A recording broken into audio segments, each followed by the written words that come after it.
Good afternoon, I'm Malcolm Jordan and this is your midday news fix for Monday the 21st of July.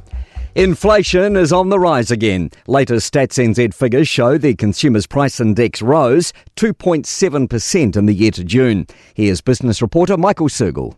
Inflation has fallen from 7.3% 3 years ago to just 2.2% last year, but has been on the rise since. Economists were expecting today's figure to land somewhere between 2.6 and 2.9%. The rate's expected to rise even higher this quarter before again easing later this year. The Prime Minister says the government's open to profound changes to NCEA. A damning report's highlighted major problems with NCEA's credibility, with some schools already withdrawing from Level 1. An announcement on the future of NCEA is expected to be made this year. Christopher Luxon says there's nothing more important than ensuring Kiwi kids are well educated. Everything's on the table. When we lift this lid up and we say it's not working, we've got to be able to be prepared to look at everything. Meanwhile, Luxon's doubling down on his commitment to force boy racers to hit the brakes after multiple meets in Auckland at the weekend. Police are still identifying some of the hundreds involved, with at least 5 vehicles impounded so far and 70 vehicle infringement notices issued. Luxon says they're working on legislation because boy racers can't be allowed to keep causing Kiwis pain. We're going to take action on that because actually, we want people to be safe and we don't want people inconvenienced. Their communities are fed up with it. They've had enough.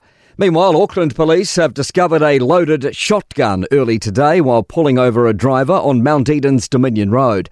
They spotted the gun in the footwell when they stopped a wanted vehicle just after 2 a.m. A 34-year-old man's been arrested and will appear in the Auckland District Court today. He's charged with unlawful possession of a firearm and ammunition and failing to comply with licence conditions. A manhunt's continuing in Hamilton after yesterday morning's fatal street fight in the central city. Police say 4 people were injured in an altercation near the city's main entertainment precinct, hours after the sold-out All Blacks game at Waikato Stadium. One, a 20-year-old man, died later in hospital. Witness Dane Lennon says he saw the intense situation break out on Alexandra Street shortly after midnight. There were a bunch of fights that exploded, and I'm assuming they spilled onto the street. Unfortunately, some people were stabbed. Infrastructure New Zealand says consistency is vital to getting what we need built. The government's announced $6 billion of work that will be started by the end of the year. Chief Executive Nick Leggett says stopping and starting projects makes them cost more. He says a lot of talent has been lost. 2/3 of infrastructure businesses have let staff go in the last couple of years. 45% have seen people go to Australia. They've lost staff to Australia and beyond. To sport, the Chiefs have confirmed speculation from last month that assistant Jono Gibbs will take charge of the Super Rugby franchise from Clayton McMillan. The Blackfoils have won the Sail GP regatta in Portsmouth, lifting them to the top of the season leaderboard.